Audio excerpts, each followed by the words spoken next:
Kaixo irakasle, nola zuzendu Classroomeko tareak? 3 modu desberdinak daude. Bata da, ireki gela, ikasgelako lanean sartu, bilatu tarea bat, eta honek esan nahi dut, bat dagoela zuzendu gabe. Ireki tarea hori, sakatu izenaren gainean, eta hemen dago tarea. Bigarren aukera tareak zuzentzeko. Sartu gelan, jendea atalean, sakatu ikaslearen gainean, eta hemen daude tarea guztiak, eta honek esan nahi du tarea hau entregatuta dagoela, baina zuzendu barik. Sartu eta zuzendu. Eta hirugarrena eta guk gomendatzen duguna, ze lehenengo biak dira pitin bat nahasgarriak. Sakatu 3 marretan.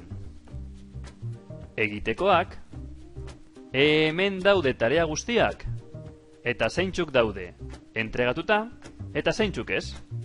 Adibidez, honek esan nahi du tarea bat zuzendu gabe dagoela.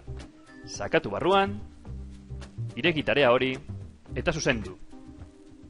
Eta bukatzeko, ikasle guztiak, tarea guztiak, eta nota guztiak non daude?